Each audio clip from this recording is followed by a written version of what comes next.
YSR Congress party పెద్ద ఎత్తున దీనిపైన ఉద్యమం చేస్తుంది అని చెప్పి మీకు అందరికి కూడా తెలియజేసుకుంటున్నాం. సో ఇదే కాదు, చంద్రబాబు నాయుడు గారి నైజమే అటువంటిది అని చెప్పి తెలియజేసుకుంటున్నా. ఎందుకంటే గతంలో ఉన్న 15 ఏళ్ల కాలంలో ఆయన అధికారంలో ఉన్నప్పుడు అన్ని అమ్ముకున్న పరిస్థితి మనం చూసినాం. గతంలోనే మనందరం కూడా ఆర్టీసీ బస్సుల్లో అమ్మేసే కార్యక్రమం చేపట్టాడు. అదే కాకుండా మిగతా నూలు మిల్లులన్నీ కూడా అమ్మే కార్యక్రమం చేయడం జరిగింది.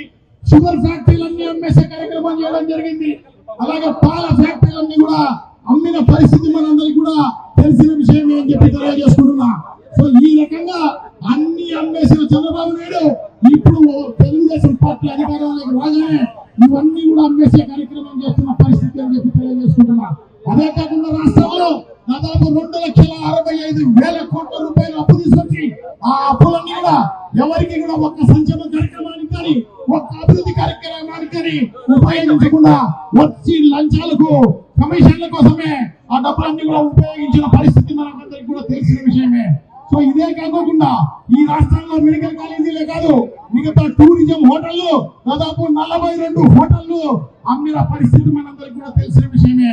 సో ఇవన్నీ కూడా టెండర్లు అయిపోయినాయి. టెండర్లన్నీ కూడా టూరిజం అయితేనేమి, అదే కాకుండా అమరావతిలో అయితేనేమి, వైజాగ్లో అయితేనేమి, తిరుపతిలో అయితేనేమి, గండిపేటలో అయితేనేమి, ఇవన్నీ కూడా మొత్తం అంతా కూడా మున్సిపల్ స్థలాలు, టూరిజం స్థలాలు అన్ని అమ్మేస్తున్న పరిస్థితి మనందరికీ కూడా తెలిసిన విషయమే. సో ఇదే కాదు, మన తెలుగు తమ్ముళ్ళు అయితే మొత్తం అందరూ కూడా కింది స్థాయి నుంచి అంటే ఎమ్మెల్యే స్థాయి నుంచి కూడా అందరూ కూడా అమ్మేసే కార్యక్రమం చేపడుతున్న పరిస్థితి మీకు అందరికీ కూడా తెలిసిన విషయమే. ఎక్కడ చూసినా మట్టి అమ్మేసే కార్యక్రమం, ఎక్కడ చూసినా కంకెలు అమ్మేసే కార్యక్రమం, ఎక్కడ చూసినా ఇసుక అమ్మేసే కార్యక్రమం, ఎక్కడ చూసినా బ్రాంతి షాపుల్లో అంత డూప్లికేట్ మాయమో, అంత కూడా 4 బాటిళ్లలో 2 బాటిల్ డూప్లికేట్ అని చెప్పి తెలియజేస్తున్నా. ఇంత దుర్మార్గంగా దోచుకుంటున్న పరిస్థితి మనందరికీ కూడా తెలిసిన విషయమే. సో దోచుకోవడం కోసమే ఈ తెలుగుదేశం పార్టీ అధికారంలోకి వచ్చిన పరిస్థితి మీకు విషయమే. తప్పకుండా మనమందరం కూడా గమనించామనుకోండి, ఖచ్చితంగా మన వాళ్ళు కూడా అమ్మేసే కార్యక్రమాలు జరుగుతుంది. ఈ పాత కలెక్టర్ ఆఫీస్ కూడా అమ్మేసే కార్యక్రమం జరుగుతుంది. సచివాలయం మీ ఊర్లో సచివాలయం అమ్మేసే కార్యక్రమం జరుగుతుంది. స్కూల్ అమ్మేసే కార్యక్రమం జరుగుతుంది. అన్ని అమ్మేసే కార్యక్రమం జరుగుతుంది అని చెప్పి మీకు అందరికి కూడా తెలియజేసుకుంటున్నా. సో ఇంత దగా చేస్తున్న బుద్ధి వచ్చే విధంగా, దిమ్మ తిరిగే విధంగా, కడప దెబ్బకు చంద్రబాబు అప్ప అనే విధంగా మీరందరూ కూడా 4,81,000 సంతకాలు చేసిన ఈ ప్రజలందరికీ కూడా కృతజ్ఞతలు, అభినందనలు తెలియజేసుకుంటున్నా. అలాగే ఈ కార్యక్రమాన్ని అత్యంత అద్భుతంగా నిర్వహించిన వైఎస్ఆర్ కాంగ్రెస్ పార్టీకి సంబంధించిన 7 నియోజకవర్గానికి సంబంధించిన ఇన్ఛార్జీలందరికీ కూడా కృతజ్ఞతలు, అభినందనలు వాళ్ళకు తెలియజేసుకుంటున్నా. ఇన్ఛార్జీలతో పాటు మండల అధ్యక్షులు అయితేనేమి, గ్రామ కమిటీలు అయితేనేమి, మిగతా అందరికీ కూడా కార్యకర్తలందరికీ కూడా పెద్ద ఎత్తున ఈ కార్యక్రమాన్ని చేపట్టిన అందరికీ కూడా పేరున అభినందనలు, కృతజ్ఞతలు వ్యక్తపరుస్తున్నామని చెప్పి తెలియజేసుకుంటున్నా.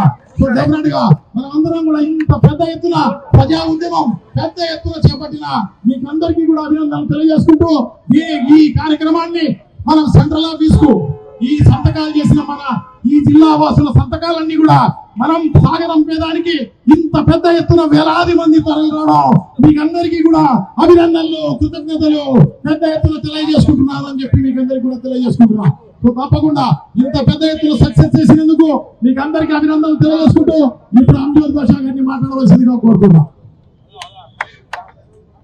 అందరికీ నమస్కారాలు.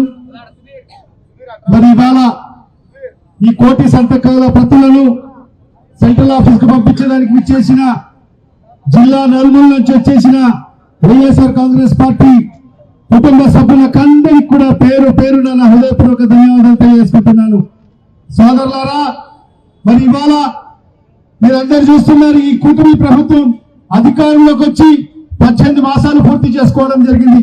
మరి ఈ 18 మాసాల్లో మరి ఈ ప్రభుత్వం చేస్తున్న కార్యక్రమాలు ఏమంటే ప్రజలకు ఇచ్చిన హామీలన్నీ కూడా తుంగలో తొక్కి మరి ఈ రోజు కేవలం కక్ష సాధింపు వైఎస్ఆర్ కాంగ్రెస్ పార్టీ నాయకులు అంటేనే మరి వాళ్ళ మీద దొంగ కేసులు, అక్రమ కేసులు పెట్టి మరి వాళ్ళను జైలు పాలు చేయడం, వాళ్ళ కుటుంబాలను ఇబ్బంది పెట్టడం మాత్రమే ఒక కార్యక్రమంగా తీసుకొని మరి ఈ ప్రభుత్వం ముందుకెళ్తున్న పరిస్థితి మరి ఈరోజు చూస్తుంటే మరి కోటి సంతకాలతోనే మరి ఈ కూటమి ప్రభుత్వం పతనం ప్రారంభమైందని చెప్పి కూడా ఈ సందర్భంగా తెలియజేసుకుంటున్నాను. ఎందుకంటే ఇవాళ రాష్ట్ర వ్యాప్తంగా మనందరి ప్రియతమ నాయకుడు శ్రీ వైఎస్ జగన్మోహన్ రెడ్డి గారు కోటి సంతకాల సేకరణ చేయాలి అంటే మీరందరూ కూడా కష్టపడి 2 కోట్ల సంతకాలు సేకరించడం జరిగింది. అంటే ఈ రాష్ట్రంలో 2 కోట్ల మంది ప్రజలు మరి ఈ రోజు ప్రైవేటీకరణకు వ్యతిరేకిస్తున్నారని చెప్పి మరి ప్రభుత్వానికి కలుపు కలగాలని చెప్పి కూడా ఈ సందర్భంగా తెలియజేసుకుంటున్నాను. ఖచ్చితంగా రాబోయే రోజుల్లో వైఎస్ఆర్ కాంగ్రెస్ పార్టీ ప్రజల పక్షాన ఉండి పోరాటం చేస్తుంది. ఖచ్చితంగా ప్రజలకు ఎక్కడైనా ఇబ్బంది జరిగితే, మన కార్యకర్తలకు ఎక్కడైనా ఇబ్బంది జరిగితే ఖచ్చితంగా వైఎస్ఆర్ కాంగ్రెస్ పార్టీ నాయకులైనా మేమందరూ కూడా మీకందరికి కూడా అండదండగా ఉంటాము అని చెప్పి కూడా ఈ సందర్భంగా మీకందరూ కూడా హామీస్తున్నాము. మరి ఇవాళ ఈ కూటమి ప్రభుత్వంతో మరి నారా చంద్రబాబు నాయుడు వ్యక్తి ఏం చేస్తున్నారంటే ఈ రాష్ట్రాన్ని అమ్మే పరిస్థితిలో ఉన్నారు. ఈ రాష్ట్రాన్ని మరి అన్ని కూడా అమ్మే కార్యక్రమాలు చేస్తున్నారు. మరి ఈ రోజు ఎక్కడ కూడా జరగనటువంటి విధంగా మన రాష్ట్రంలో మరి ఏదైతే ఆర్థిక రాజధాని చెప్పే మరి వైజాగ్ మరి ₹1 ఎక్కడ స్థలం అమ్మే కార్యక్రమాన్ని చేపట్టడం జరిగింది. మరి ఈ రోజు మెడికల్ కాలేజీలకు సంబంధించి ₹1 ఎకరా ₹100 అమ్మే కార్యక్రమాన్ని చేపట్టడం జరిగింది. మరి ఈ రకంగా అన్ని ఏదైతే హాస్పిటల్ కూడా ఈ రోజు ప్రైవేట్ వ్యక్తుల చేతుల్లో దారదత్తం చేసేదానికి ఈ రోజు ప్రభుత్వం ముందుకు వస్తుంది. మరి ఇలాంటి పరిస్థితుల్లో మనమందరం కూడా ప్రజలకు అండగా ఉండాల్సిన అవసరం ఉంది. మన నాయకుడు శ్రీ వైఎస్ జగన్మోహన్ రెడ్డి గారు ఏదైతే ఆశయంతో మరి పేద బడుగు బలిగిన వర్గాలకు అందరికీ కూడా ఉచితంగా వైద్యం అందించాలి, మరి అందరికీ పేద విద్యార్థులకు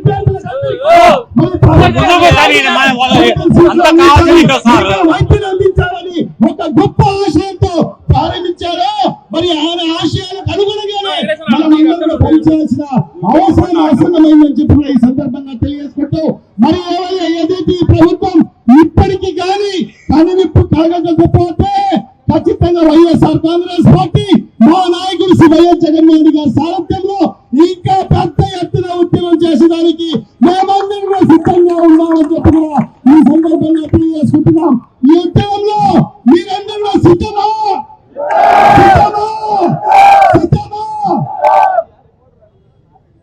మధ్యవర్తి శాసనసభ్యురాలు శ్రీమతి సుధమాను మాట్లాడాల్సిందిగా కోరుతున్నాం. 2 నిమిషాలు.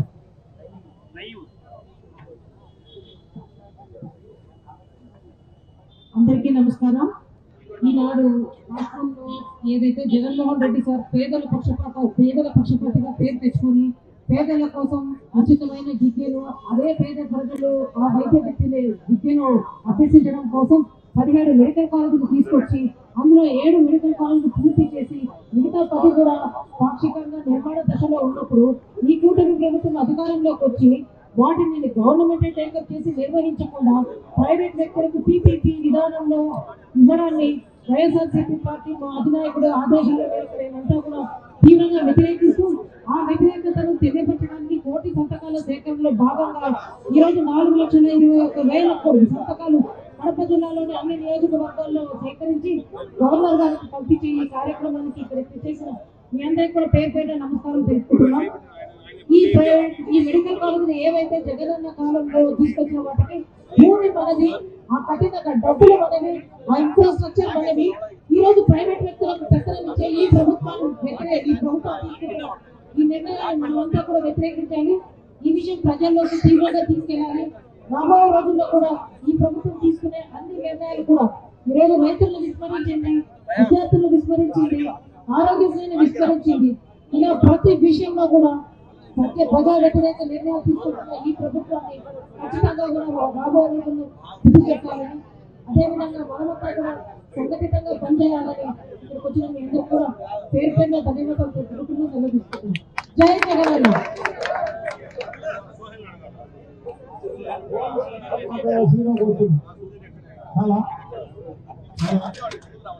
రామసుబ్బారెడ్డి గారిని ఎమ్మెల్సీ గారు ఈరోజు మనందరికీ తెలుసు రాష్ట్రం ఏర్పడిన తర్వాత స్వాతంత్రం వచ్చిన తర్వాత మొన్నటి వరకు జగనన్న ముఖ్యమంత్రి అయిన వరకు దాదాపు 60-70 సంవత్సరాలు అయినప్పటికీ కేవలం ఈ రాష్ట్రంలో ప్రభుత్వ పరంగా 12 మెడికల్ కాలేజీలు మాత్రమే ఉండేవి. కానీ మన నాయకుడు జగన్మోహన్ రెడ్డి గారు ముఖ్యమంత్రి అయిన తర్వాత కేవలం 5 సంవత్సరాల్లో కరోనా కష్టకాలం ఉన్నప్పటికీ కూడా ఈ రాష్ట్ర ప్రజల యొక్క పేదవాళ్ళ యొక్క ఆరోగ్యాన్ని దృష్టిలో పెట్టుకొని పేదవాళ్ళ పిల్లలు కూడా డాక్టర్లు అవ్వాలా, ప్రతి జిల్లాలో కూడా ఒక మెడికల్ కాలేజ్ ఏర్పాటు చేసి దానికి సంబంధంగా ఒక సూపర్ స్పెషాలిటీ కూడా వచ్చింది. కాబట్టి ఆ విధంగా ఆలోచించి పేదవాళ్ళ పిల్లలు డాక్టర్లు పేదవాళ్ళకి సూపర్ స్పెషాలిటీ వైద్యం ఉచితంగా అందాలని ఆలోచన చేసి వెనుకబడిన ప్రాంతాల్లో కూడా మెడికల్ కాలేజీలు ఏర్పాటు చేసే విధంగా 15 మెడికల్ కాలేజీలు తీసుకొచ్చిన ఘనత మన జగన్మోహన్ రెడ్డి గారికి దక్కింది. ఎందుకంటే ఎంతో మంది ముఖ్యమంత్రులు కూడా ఉన్నారు. ఆయన కూడా కేవలం 6 పెట్టినా ఇంకేం కావాలి రిపోర్టర్ లేనా 2.8 ఇది 2.8 అందరూ ఫోకస్ అవుతారు. వాటికి సంబంధించిన నిధులు ఏర్పాటు ఈ 7,000 కోట్ల రాష్ట్ర ప్రభుత్వం కానీ కేంద్ర ప్రభుత్వం కానీ బ్యాంకుల ద్వారా కానీ నాబార్డు కానీ ఇతర బ్యాంకుల ద్వారా అయ్యప్ చేసి ఈ 17 మెడికల్ కాలేజీలో పూర్తి చేసేదానికి అంతా ఒకటే కేటగిరీ చేపట్టి 5 మెడికల్ కాలేజీలు పూర్తి చేసి పిల్లలు డాక్టర్లుగా చదువుతా ఉన్నారు. మన ఎస్సీలు, బీసీలు, మైనారిటీలు వర్గాల పిల్లలు కూడా వాళ్ళకు తెలివైన వాళ్ళైతే మెరిట్లో సీట్ వచ్చే డాక్టర్లు అవకాశం కల్పించారు. మన జగన్ ముఖ్యమంత్రి అయిన వరకు కేవలం 2,250 మంది ఈ రాష్ట్రంలో డాక్టర్లుగా అవకాశం ఉన్నది మరి ప్రభుత్వ మెడికల్ కాలేజీలు. ఈ రోజు జగన్మోహన్ రెడ్డి గారు ముఖ్యమంత్రి అయిన తర్వాత 17 మెడికల్ కాలేజీలు అయితే ఒక్కసారిగా 2,500 మంది పిల్లలు డాక్టర్లు అయ్యే అవకాశాన్ని మన జగన్మోహన్ రెడ్డి గారు కల్పించారు. అది కూడా ఏ ఆర్థిక ఇబ్బంది ఉన్నా పేదవాళ్ళకు కూడా డాక్టర్లు అయ్యే అవకాశం కల్పించి 17 కాలేజీలు తీసుకొచ్చి కాలేజీలు స్టార్ట్ అయినాయి. 2 కిలోమీటర్లు కూడా పూర్తయింది కాలేజీ. ఆ విధంగా ప్రతి కాలేజీకి 500 కోట్లు ఖర్చు పెట్టి కాలేజీల నిర్మాణాలు పూర్తయినాయి. 7 కాలేజీలు, ఇంకా 10 కాలేజీలు కూడా వివిధ దశల్లో నిర్మాణాల్లో ఉన్నాయి. దీనికి పర్మిషన్ రావాలంటే చాలా కష్టమైన పని. అంటే కేంద్ర ప్రభుత్వం యొక్క సంస్థలు ఒక మెడికల్ కాలేజ్ రావాలంటే అంత సామాన్యమైన విషయం కాదు. అలాంటిది అన్ని వసతులు ఏర్పాటు చేసి ఆర్థిక ఇబ్బందులు లేకుండా కాలేజీ నిర్మాణం పూర్తి చేపట్టి పూర్తయ్యే సమయంలో మీరు చూస్తే కూటమి ప్రభుత్వం అధికారంలోకి వచ్చిన తర్వాత చంద్రబాబు నాయుడు గారు మాట్లాడే మాటలు అసెంబ్లీలో అయ్యా కాలేజీలు కట్టకుండా కట్టాలని జగన్మోహన్ రెడ్డి చెప్తున్నారు. కాలేజీ పిల్లలు డాక్టర్లు చదువుతా ఉన్నా వీళ్ళ కండ కనపడట్లేదా అని నేను అడుగుతా ఉన్నా. ప్రతి ఒక్కటి మోసమే. ప్రతి ఒక్కటి కూడా ప్రజలను మోసం చేసి అందరం ఎక్కిన ఈ కూటమి ప్రభుత్వం ఇప్పటికీ ప్రజలను మోసం చేయాలని ఆలోచన చేస్తా ఉంది. ఈ రోజు మెడికల్ కాలేజీలు పూర్తయినాయి. మిగతా వివిధ దశల్లో నిర్మాణంలో ఉన్నాయి. వాటికి డబ్బులు లేవు. 6,000 కోట్లు కావాలి. 2,000 కోట్లు ఖర్చు పెట్టి మన నాయకులు పూర్తి చేశారు. మిగతా 6,000 కోట్లు కావాల్సింది. 6,000 కోట్లు ప్రభుత్వం దగ్గర డబ్బు లేకపోతే అమ్మేస్తే ప్రైవేట్ వ్యక్తులు 6,000 కోట్లు ఖర్చు పెడితే ఉచితంగా డాక్టర్ సీట్లు ఇస్తారా? ఉచితంగా వైద్యం చేస్తారా? ఇది సాధ్యమవుతుందా? అమ్మి సొమ్ము చేసుకోవాలి 1,000 కోట్లు అని చెప్పి ఆలోచన చేస్తా ఉన్నారు. మీరు ఒకటే గుర్తుపెట్టుకోండి, అమరావతికి 1,00,000 కోట్లు ఖర్చు పెడుతున్నారు. దాంట్లో కనీసం అమరావతి మునిగిపోతుంటే 1,000 కోట్లు ఖర్చు పెట్టి ఎత్తిపోతల పత్రం పెట్టారు. దాని ఖర్చు కూడా కాదు ఈ కాలేజీలకు. ఈ రోజు వెనుకబడిన ప్రాంతాల మీద ఎంత నిర్లక్ష్యంగా ఉన్నారు. వాళ్ళ దృష్టి అంతా ఎప్పుడు చూసినా అమరావతి అమరావతి దాన్ని రియల్ ఎస్టేట్ తయారు చేసి అమ్ముకునే పరిస్థితి తయారైనా తప్ప ఒక్క విషయం చెప్తా. ఈ రోజు జగన్మోహన్ రెడ్డి గారు అప్పులు చేసినారని చెప్తున్నారు. 13 లక్షల కోట్లు 12 లక్షల కోట్లు. మన నాయకుడు చేసే అప్పులు కేవలం 3,40,000 కోట్లు మాత్రమే అప్పులు చేసి 2,70,000 కోట్లు డైరెక్ట్ గా బటన్ నొక్కి పేదవాడికి అందించిన ఘనత. అదే మీకు నోటు కూడా చెప్తున్నారు. 13 లక్షల కోట్లు లేవు, 3,40,000 కోట్లే. చంద్రబాబు నాయుడు గారు అధికారంలో ఉన్నప్పుడు 3 లక్షల కోట్లు అప్పు చేశారు. రాష్ట్రం విడిపోయినప్పుడు 1,50,000 కోట్లు. మొత్తం 7,5 లక్షల కోట్లు అందరికీ కలిపి అయినా కూడా మోసపూరితంగా ప్రజలను మోసం చేసి రాష్ట్రాన్ని దివాలా చేసినాడు. 13 లక్షల కోట్లు అప్పు చేసినాడని మీడియా పచ్చ మీడియా కానీ తప్పుడు ప్రచారం చేసి ఈ రోజు కూడా ఒక్క సూపర్ సిక్స్ చేయకుండా సిగ్గు లేకుండా సూపర్ సిక్స్ సూపర్ హిట్ అని చెప్పుకునేటువంటి వాళ్ళకి సిగ్గుందని అడుగుతా ఉన్నాం. కాబట్టి ఈ ఉద్యమం ఇంతతో ఆగదు. మన నాయకుడు ఒకటే చెప్తున్నాడు, వెనక్కి తీసుకునే వరకు ప్రభుత్వ మెడికల్ కాలేజీలలో ప్రైవేట్ పరం చేసి అమ్మే కార్యక్రమాన్ని వెనక్కి తీసుకున్నంత వరకు కూడా పోరాటం చేస్తామని చెప్పి మన నాయకుడు చెప్తా ఉన్నాడు. మనం అందరం కూడా పోరాటానికి సిద్ధంగా ఉండాలని చెప్పి మనవి చేస్తూ మేము మీ ముందు సెలవు తీసుకుంటున్నా. జై జగన్. మేయర్ సురేష్ మాట్లాడవలసిందిగా కోరుతున్నాను.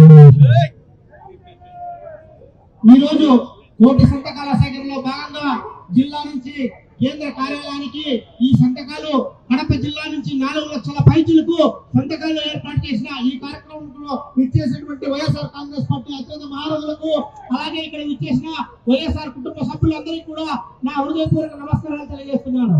ముఖ్యంగా ఈ రోజు 4 లక్షల పైచులకు సంతకాలు మనము మెడికల్ కాలేజీలకు వ్యతిరేకంగా చేసినటువంటి వైఎస్ఆర్ కాంగ్రెస్ పార్టీ కుటుంబ సభ్యులందరికీ కూడా మనం కృతజ్ఞతలు తెలియజేస్తున్నాం. ఎందుకంటే ఈ రోజు ఏర్పడినప్పటి నుంచి కూడా ఈ రాష్ట్రంలో ప్రతిదీ అమ్ముకోవడము దోచుకోవడము అనే కార్యక్రమంలో ముందుకు పోతుంది తప్ప ఎక్కడ ప్రజా సంక్షేమం కానీ ప్రజల అభివృద్ధి కానీ చేపట్టే కార్యక్రమం చేయడం లేదు. ఆ రోజు మన ప్రీతం నాయకుడు వైఎస్ జగన్మోహన్ రెడ్డి గారు పేద ప్రజల యొక్క అభ్యున్నతి కోసం పోరాడితే ఈ రోజు కేవలం తెలుగుదేశం పార్టీ పచ్చసొక్క నాయకులకు దోచిపెట్టే కార్యక్రమం, ఇసుక, మైనింగ్, లిక్కరు అన్ని కూడా వాళ్ళ దాసోహం చేసే పరిస్థితి ఉందని చెప్పేసి మనందరం గమనించాల్సి ఉంటుంది. రాబో కాలంలో ఈ 3 సంవత్సరాలు ఖచ్చితంగా మన కూటమి ప్రభుత్వం చేస్తున్న ప్రతి కార్యక్రమానికి వ్యతిరేకంగా ప్రజల్లో తీసుకెళ్లి ఒక ఉద్యమం చేపట్టాల్సిన అవసరం ఉందని చెప్పి తెలియజేస్తున్నాం. రాబో కాలంలో ఖచ్చితంగా జగన్మోహన్ రెడ్డి గారు ప్రతి కార్యకర్తలకు న్యాయం చేసే అవకాశం ఉంటుందని చెప్పేసి ఆయన ప్రతి సందర్భంగా చెప్పడం జరుగుతుంది. కాబట్టి ఈ రోజు ఈ జిల్లాలో ఇంతగా అందరినీ కోఆర్డినేట్ చేసుకుని మనకు ఈ సంతకాల సేకరణ దిగ్విజయంగా పూర్తి చేయడంలో మన నియోజకవర్గ ఇన్ఛార్జ్ అయితేనేమి, అలాగే కడప జిల్లా అధ్యక్షులు మన రవీంద్రనాథ్ గారు కానీ, అలాగే వైఎస్ఆర్ కాంగ్రెస్ పార్టీ కార్యకర్తలు సెలవు తీసుకుంటున్నాను. జై జగన్. కమలాపురం ఇన్ఛార్జ్ శ్రీ మల్లయ్య మాట్లాడాల్సింది. సతీష్ మాట్లాడాలి లాస్ట్. అందరికీ నమస్కారం. కూటమి ప్రభుత్వం గవర్నమెంట్ మెడికల్ కాలేజీల ప్రైవేటీకరణ అనుకూలంగా తీసుకున్నటువంటి నిర్ణయాన్ని ఆది నుంచి వైఎస్ఆర్సీపీ పార్టీ వ్యతిరేకిస్తూ వస్తుంది. దాంట్లో భాగంగా చాలా నిరసన కార్యక్రమాలు కూడా చేయడం జరిగింది. దాంట్లో భాగంగా ప్రజల అభిప్రాయ సేకరణలో భాగంగా కోటి సంతకాల సేకరణ అనే కార్యక్రమం నిలబెట్టారు జగన్మోహన్ రెడ్డి గారు. ఖచ్చితంగా అక్టోబర్ 10వ తారీఖున 2 నెలలు పూర్తి చేసుకున్నప్పుడే దగ్గర 2 కోట్ల సంతకాలను అది రీచ్ కావడం జరిగింది. అంటే ప్రజల్లో మెడికల్ కాలేజీలు రాష్ట్ర ప్రభుత్వం ఆధీనంలో ఉండాలి అని చెప్పేసి ప్రజల్లో బలంగా ఉందని చెప్పేసి దానికోసమే ఇది ఒక నిదర్శన. మన చంద్రబాబు నాయుడు గారు అధికారంలో అంటే సీఎం గా 16 సంవత్సరాల అధికారంలో ఉంటే ఒక్కటంటే ఒక మెడికల్ కాలేజీ కూడా ఆయన తీసుకొని రాలేదంటే ప్రజల యొక్క ఆరోగ్యం పట్ల, ప్రజలకు వైద్యం అందించడానిపై లేకపోతే వైద్య వృత్తి పైన చంద్రబాబు నాయుడు గారికి ఎటువంటి చిత్తశుద్ధి ఉంది, ప్రజలకు ఆరోగ్యం అందించడానిపై ఎటువంటి చిత్తశుద్ధి అనేది మనందరికీ తెలిసిన విషయమే. సో మెడికల్ కాలేజీల ప్రైవేటీకరణ అనేది జరిగితే ఎటువంటి నష్టాలు ఉంటాయి అనేది మనందరికీ తెలిసిందే. ముందు మాట్లాడిన ప్రజలందరూ కూడా చెప్పడం జరిగింది. కేవలం 2 ముక్కల్లో జగన్మోహన్ రెడ్డి గారి గొప్పతనాన్ని ఈ మెడికల్ కాలేజీల డాక్టర్లు మాట్లాడి తెలియజేశారు. మనందరికీ తెలిసిన విషయమే వైద్యం నారాయణ హరి అంటారు. అంటే అనారోగ్యంతో ఉన్న వ్యక్తిని ఆరోగ్యమైన స్టేజ్ కు తీసుకొచ్చిన వారిని భగవంతుడితో పోలుస్తారు. అటువంటి పరిస్థితుల్లో అంటే ప్రజలకు ఆరోగ్యాన్ని మెరుగు చేసిన వారిని భగవంతుడితో పోలిస్తే జగన్మోహన్ రెడ్డి గారు 17 మెడికల్ కాలేజీల్లో ప్రజలకు అందించినందుకు జగన్మోహన్ రెడ్డి గారు ఏమంటారు? అదేవిధంగా ప్రతి ఒక్క గుండె బ్రతకాలని చెప్పేసి ఆరోగ్యశ్రీని 25 లక్షలు ఈ పెంచినటువంటి జగన్మోహన్ రెడ్డి గారిని ఏమంటారు? అదేవిధంగా వైద్య వృత్తిని మరింత విస్తరించే క్రమంలో 104 కావచ్చు, 108 కావచ్చు, ఫ్యామిలీ డాక్టర్ కాన్సెప్ట్ కావచ్చు, ఆరోగ్య ఆసరా కావచ్చు, తల్లి బిడ్డ ఎక్స్ప్రెస్ కావచ్చు, ఈ ఎన్ని పథకాలను ప్రవేశపెట్టినటువంటి జగన్మోహన్ రెడ్డి గారిని ఏమంటారు అని చెప్పేసి మీ అందరినీ కూడా ఒకసారి ఆలోచన చేయాలని చెప్పి కోరుతున్నారు. ప్రాణాలు నిలబెట్టే వారినే వైద్యుల్ని గొప్ప డాక్టర్లు ఉంటే అదే ఆ ప్రాణాలు నిలబెట్టే దాని కోసమే దానికి కావాల్సిన సదుపాయాలను క్రియేట్ చేసినటువంటి వారిని ఏమంటారు? వైఎస్ జగన్మోహన్ రెడ్డి గారు అంటారు అని చెప్పేసి ఇక్కడ విచ్చేసిన వారందరూ కూడా ఒకసారి ఆలోచన చేయాలి. రాష్ట్ర ప్రజలు కూడా ఆలోచన చేయాలని మీ అందరికీ కూడా విజ్ఞప్తి చేసుకుంటూ, అదేవిధంగా చంద్రబాబు నాయుడు గారు వైద్య వృత్తిని కావచ్చు, ప్రజలకు అందించే ఆరోగ్యాన్ని కావచ్చు,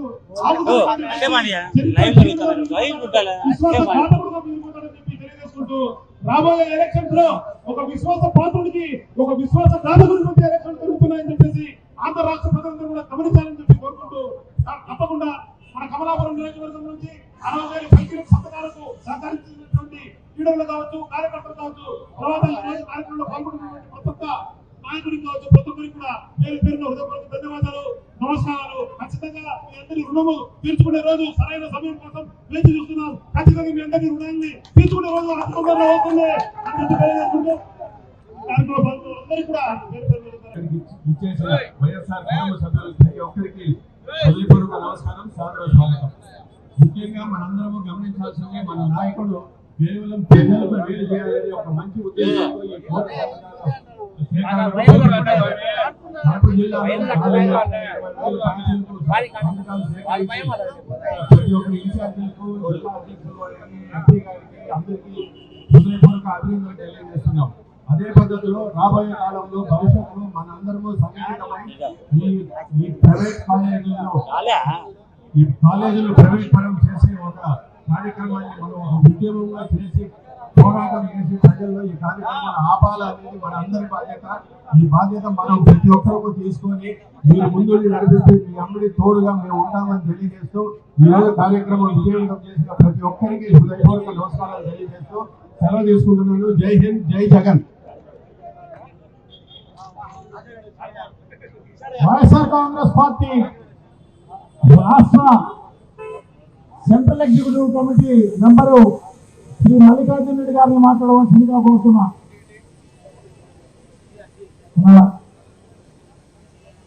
రాష్ట్ర ప్రధాన కార్యదర్శి వైఎస్ఆర్ కాంగ్రెస్ పార్టీ శ్రీ సతీష్ రెడ్డి గారిని మాట్లాడవలసిందిగా కోరుతున్నా.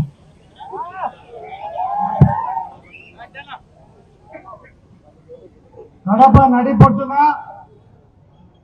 ఈ రోజు జరుగుతున్నటువంటి ఈ ప్రజా ఉద్యమం ఏ నిర్ణయం అయితే చంద్రబాబు నాయుడు గారు తీసుకున్నారో, రాష్ట్రంలో జగన్మోహన్ రెడ్డి గారు తీసుకొచ్చినటువంటి 17 ప్రభుత్వ మెడికల్ కాలేజీలు ప్రైవేటీకరణ చేయాలని చెప్పి చంద్రబాబు నాయుడు గారు తీసుకున్నటువంటి నిర్ణయానికి వ్యతిరేకంగా ఈ రోజు కదం తొక్కి జిల్లాలో నలుమూలల నుంచి వచ్చినటువంటి వైఎస్ఆర్ కాంగ్రెస్ పార్టీ అభిమానులకు, వైఎస్ఆర్ కాంగ్రెస్ పార్టీ కుటుంబ సభ్యులందరికీ హృదయపూర్వకంగా అభినందనలు తెలియజేస్తున్నారు. సోదరులారా, మీ అందరికీ కూడా తెలుసు, వైఎస్ జగన్మోహన్ రెడ్డి గారు పరిపాలన చేసినటువంటి 5 సంవత్సరాలు కూడా రాష్ట్రంలో ఉన్నటువంటి ప్రతి సామాన్య పౌరుడు కూడా బాగా ఉండాలా, తలెత్తుకొని తిరగాలా, గౌరవంగా ఉండాలా, ఎటువంటి ఇబ్బందులు లేకుండా ఉండాలని చెప్పి అనేక సంక్షేమ కార్యక్రమాలు తీసుకొని వచ్చారు. ప్రభుత్వం నుంచి ప్రజలకు కావాల్సినటువంటి ప్రతి ఒక్క మేలైనటువంటి కార్యక్రమాలు కూడా తీసుకొని వచ్చారు. గ్రామాల్లో ఉన్నటువంటి పరిస్థితులు మెరుగుపరచడానికి ఆయన తీసుకొచ్చినటువంటి మార్పులు ఈ రోజు దేశం మొత్తంలో కూడా చర్చనీయమైనటువంటి అంశాలైనాయి. గ్రామ స్వరాజ్యం కోసం గ్రామ సెక్రటేరియట్ తీసుకొని రావడం, గ్రామంలో ఉన్నటువంటి అన్ని అభివృద్ధి పనులు కూడా అక్కడ ప్రజలు బయటికి పోకుండా అక్కడికే పరిపాలన తీసుకొచ్చినటువంటి ఘనత జగన్మోహన్ రెడ్డి గారికి. అదే రకంగా పేద ప్రజల యొక్క చదువు, వాళ్ళకున్నటువంటి విద్య బాగుండాలని చెప్పి ఆయన తీసుకొచ్చినటువంటి మార్పులు మనమందరం కూడా చూస్తాం. ప్రతి ఎలిమెంటరీ స్కూల్లో కూడా ఇంగ్లీష్ మాధ్యమం తీసుకొని రావడంతో పాటు వాళ్ళకు నాణ్యమైనటువంటి భోజనం కూడా కల్పించినటువంటి ఘనత జగన్మోహన్ రెడ్డిది. అదే రకంగా జగన్మోహన్ రెడ్డి గారి హయాంలో పేదలకు అందాల్సినటువంటి వైద్యము, ఆ రోజు కరోనా వచ్చినటువంటి సందర్భంలో కూడా ఎంత మంచి పరిపాలన జగన్మోహన్ రెడ్డి ఇచ్చారో అందరికీ కూడా తెలుసు. రాష్ట్రంలో ఉన్నటువంటి ప్రజలు ఎక్స్‌ప్లాయిటేషన్ అంటే దోపిడీకి గురి కాకూడదు, ప్రభుత్వ సంస్థల నుంచే మేలైనటువంటి సేవ జరుగుతుంది, ప్రైవేట్ వ్యక్తులకు ఈ యొక్క ప్రజలకు సంబంధించినటువంటి కార్యక్రమాలు అప్పగిస్తే వాళ్ళ యొక్క దోపిడీ విపరీతంగా ఉంటుందని చెప్పి ఆలోచన చేసి ప్రభుత్వం తరఫున ప్రతి మారుమూల జిల్లాల్లో కూడా ఈ యొక్క 17 ప్రభుత్వ మెడికల్ కాలేజీలు తెచ్చేటువంటి ఘనత జగన్మోహన్ రెడ్డి గారికి. 8,500 కోట్లు దీనికి ఏమైతే 5,000 కోట్లు జగన్మోహన్ రెడ్డి గారి హయాంలోనే ఖర్చు పెట్టి 5 మెడికల్ కాలేజీలు ప్రారంభోత్సవం చేసి 5 మెడికల్ కాలేజీలో విద్యార్థులు కూడా ఈ రోజు ఎంతో మంది చేరారు. ఆ యొక్క గ్రామాల్లో కూడా ఆ యొక్క వెనకబడినటువంటి జిల్లా హెడ్ క్వార్టర్స్ లో కూడా అనేక మంది పేదలకు వైద్యం కూడా జరిగినటువంటి సందర్భాన్ని సందర్భంగా గుర్తు చేస్తున్నారు. మరి ఈ రోజు చంద్రబాబు నాయుడు గారు ఆయన చేసే ప్రతి ఒక్క కార్యక్రమంలో కమిషన్ల కోసం ఆయనకు యావం. మీకు తెలుసు, మనం అందరం కూడా పూజ చేస్తాం. పూజ చేసేటప్పుడు ముందు ఏం చేస్తాం? దేవుడికి నైవేద్యం పెడతాం. దేవుడు ఏమైనా తింటాడా నైవేద్యమో? దేవుడు ఏం తినడు. మనకు కావాల్సిన ఇష్టమైనటువంటి పదార్థాలు మనము దేవుడి ముందర పెట్టి అవన్నీ మళ్ళా తర్వాత దేవుడు పెట్టిన తర్వాత తీసుకుంటాడు. సేమ్ అదే రకంగా ఈ చంద్రబాబు నాయుడు చేసేటువంటి అన్ని కార్యక్రమాలు కూడా పేరు ప్రజలకు చెప్పడం, పేరు ఏమైనా చెప్తే అభివృద్ధి చెప్పడం, అభివృద్ధి ఎరగల ఆయనకున్నటువంటి ఏకైక లక్ష్యం ఈ యొక్క ప్రభుత్వ ఆస్తులన్నిటి కూడా దోచుకునేది అనేటువంటి విషయాన్ని మీరందరూ కూడా చంద్రబాబు నాయుడు గారు నీకు చెప్తున్నాం, నువ్వు ఏదో ఈ వైద్య కళాశాల ప్రైవేటీకరణ చేస్తామని చెప్తున్నాం. ఈ ప్రైవేట్ కళాశాలను ప్రైవేటీకరణలో భాగంగా ఎవరైనా కొంటే వాళ్ళకు కూడా ఈరోజు హెచ్చరిక చేస్తున్నా. రాబోయే టైం ఏ రోజు ఎన్నికలు పెట్టినా ఈ ఎన్నికల్లో గెలిచేది జగన్మోహన్ రెడ్డి వైఎస్ఆర్ కాంగ్రెస్. మేము అధికారం లేకొచ్చిన మరుసటి రోజు మిమ్మల్ని మేడబట్టి ఆ యొక్క కాలేజ్ నుంచి బయటకు వెళ్ళడం జరుగుతుంది. గుర్తు పెట్టుకోండి. కాబట్టి మీరు అనుకున్నంత సులభం కాదు. మీరేదో ఈరోజు అధికారం ఉందని చెప్పి దౌర్జన్యంగా ఈ యొక్క కాలేజీలన్నిటి కూడా ప్రైవేటీకరణ చేస్తే అది ఒప్పుకుంటామని చెప్పి మీరు భావించొద్దని చెప్పి కోరుకుంటున్నాను. ఆ తర్వాత ప్రతి ఒక్క గ్రామంలో నేను గమనించిన, నేను స్వయంగా పోయిన ఈ యొక్క సంతకాల ఉద్యమం కోసం తెలుగుదేశం పార్టీలో యాక్టివ్ గా ఉన్నటువంటి నాయకులు సైతం అన్నారు తండ్రి అప్లికేషన్ తీసుకున్నా అని చెప్పి సంతకం పెట్టారంటే ఎంత వ్యతిరేకత ఉందో మీద మీరందరూ ఒకసారి ఆలోచన చేయండి. మా దగ్గర ఫోటోలు ఉన్నాయి. చాలా గట్టి తెలుగుదేశం పార్టీ కార్యకర్తలు కూడా మీరు చేసేటువంటి ఈ కార్యక్రమం తప్పు అని చెప్పి ప్రతి ఒక్కరూ ఎక్కడ చూసినా మాట్లాడుతున్నారు. ఆ తర్వాత చంద్రబాబు నాయుడు గారు ఈ రోజుకు 18 నెలల్లో 2,66,000 కోట్లు అప్పులు చేశాం. ఈ అప్పులు ఎవరు తీసుకున్నారు అని చెప్పి మేము అడుగుతున్నాం. ఎవరి జోబులోకి ఈ డబ్బులు పోయాయని చెప్పి ఈ రోజు నువ్వు సమాధానం చెప్పాల్సినటువంటి అవసరం ఉంది. ఈ రాష్ట్రంలో పనులు కట్టేటువంటి ప్రతి ఒక్క సామాన్య పౌరుడు కూడా ఈ రోజు కోరుకుంటున్నాడు. ఏం కట్టినటువంటి డబ్బులు ఎక్కడికి పోతున్నాయి? ఒక ప్రాంతాన్ని నువ్వు అమరావతి అని చెప్పి ఒక ప్రాంతాన్ని మాత్రమే ఈ డబ్బులన్నీ దోచుకొని పోతే మిగిలిన ప్రాంతాలన్నీ ఏం కావాలని చెప్పి అడుగుతున్నారు. అన్నిటికంటే ముఖ్యంగా సూపర్ 6 అని మాట్లాడాము. సూపర్ 6 గురించి మీరు చెప్పండి. సూపర్ 6 లో ఏ కార్యక్రమం అయినా ఒక్కటైనా అమలైంది అని చెప్పి నేను అడుగుతున్నాను. ఈ రాష్ట్రంలో చదువుకునేటువంటి నిరుద్యోగులందరికీ ఉద్యోగాలు ఇస్తాము. ఉద్యోగాలు ఇవ్వనటువంటి పరిస్థితుల్లో ప్రతి నెల 3,000 ఇస్తామని చెప్పావు. ఈ రోజు ఎక్కడైనా ఒక్క వ్యక్తి దగ్గర చూపించి నువ్వు నిరుద్యోగ వృత్తి ఇచ్చినావా చంద్రబాబు నాయుడు గారు? మేము అడుగుతున్నాను సందర్భంగా. లేదు. రాష్ట్రంలో 18 సంవత్సరాలు దాటేటువంటి ప్రతి మహిళకు ప్రతి నెల 1,500 డబ్బులు ఇస్తారని చెప్పావు. ఇచ్చావా చంద్రబాబు నాయుడు గారు అని చెప్పి నేను అడుగుతున్నాను. ఇవ్వలేదు. ఈ రోజు ఈ రాష్ట్రంలో ఉన్నటువంటి ప్రతి ఒక్క మహిళకు కూడా 3 సిలిండర్లు సంవత్సరానికి ఇస్తానని చెప్పావు. నువ్వు చెప్పినటువంటి వాగ్దానం ప్రకారం ఈ రోజు 6 సిలిండర్లు ఈ యొక్క ప్రతి ఒక్క మహిళకు రావాలా?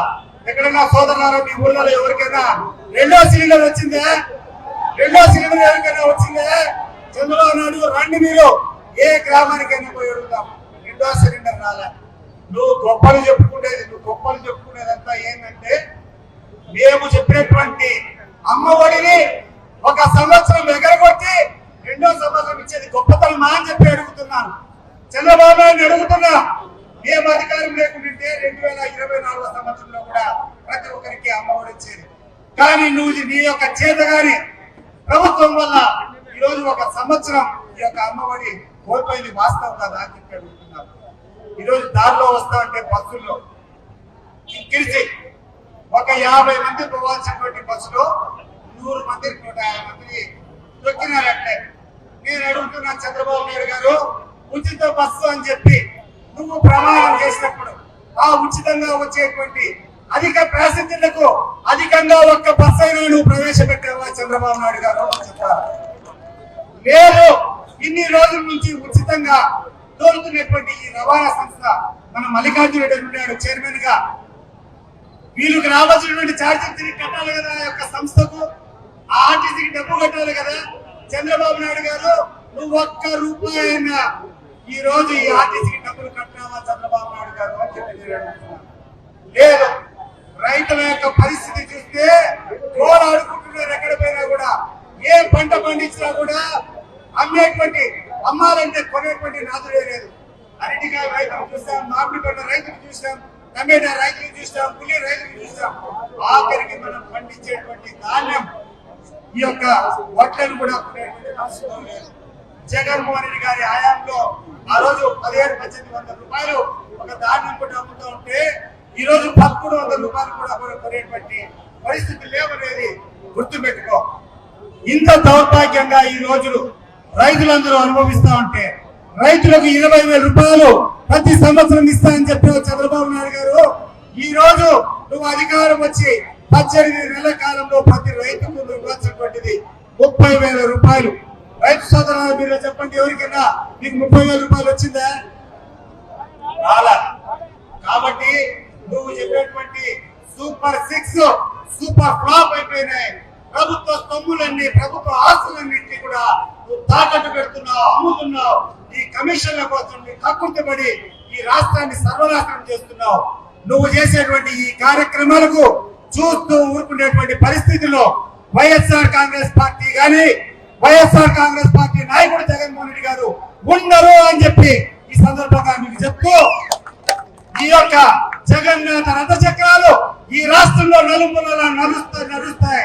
ఆ జగన్మోహన్ రెడ్డి వెంట ఎక్కడికి పోయినా కూడా లక్షల సంఖ్యలో జనం వస్తున్నారంటే చంద్రబాబు నాయుడు గారు ఒకసారి కళ్ళు తెరుచు. ఆ యొక్క జనం యొక్క స్పందన జగన్మోహన్ రెడ్డి గారి మీద ఎందుకుందంటే చెప్పిన ప్రతి మాటను నిలబెట్టుకునేటువంటి దిశగా ఆయన చేసేటువంటి ప్రయత్నాలు ఒకవైపు ఉంటే, చెప్పిన ప్రతి ఒక్క విషయాన్ని తుంగలో తొక్కి కమిషన్ల కోసం కక్కుర్తిపడేటువంటి నీ ప్రభుత్వానికి కాలం చెల్లే రోజులు దగ్గరికి వచ్చాయని చెప్పి హెచ్చరిస్తున్నాం. జై జగన్.